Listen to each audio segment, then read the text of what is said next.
Ano? Ah! Meron!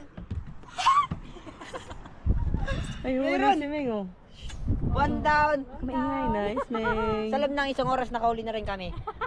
Hindi po yung aquarium, kundi yan po aming sinisisiran. Hindi talaga may iwasan may dumaang pating dahil nga nasa open sea kami. Nakakita ako ng black tip shark, pero hindi ko na nakuhanan dahil umalis na rin siya agad. So, meron ako na matakang pating dito. Though ano lang naman siya, black tip reef shark lang siya. Tuwing nagdadive kami, dapat talaga lagi kami magkasama ni Anya. Kaya lang naiwanan ako dahil nga nag-video pa ako. Kaya naman maya ay naabutan ko na rin siya. At eto nga, susubok pa sana ako mag-b-roll ulit. Kaya lang, kinapos na ako sa hininga at hindi ko na nagawa ng maayos. Pero alam mo naman hindi tayo basta-basta sumusuko, kaya eto na. Magkantay kayo kung gusto nyo, pero wala kayong makita magandang view dyan dahil na yung napwestuhan ko. Pasunod na naman sana ulit ako kay Anya, kaya lang nakita ko si Jayo na namamana, kaya naman tignan natin siya. Ano ba yun makitagad? Nakita ko lang si Anya at mukhang may target na siya. Dapat dahan-dahan lang tayo tatabi sa kanya.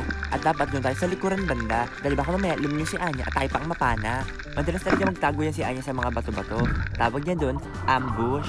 At boom, nakasapul ang tito mo. Puntahan natin agad, baka makawala pa. Ito pala isang mulmul, o parrot fish kung tawagin sa Ingles. At nagpatuloy niya si Anya sa paghahantay ng mga isda. Nalingat lang ako sandali, nakahuli na agad siya ng pangatlo. At ngayon naman, natutuklasan ninyo ang isa sa mga marine mammal na pinagmamalaki ng ating bansa, ang Philippine dugong.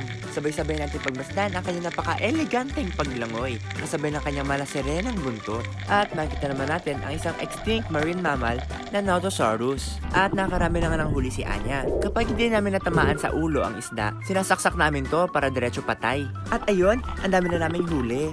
Ay teka, laro pa na videohan ko dahil ibibidya ko yung huli niya. Wow, ang galing-galing.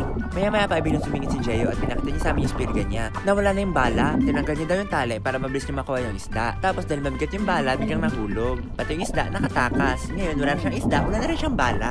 Dali-dali na kami bumalik sa boat dahil nakikita niya man lumalakas na yung current ng alon.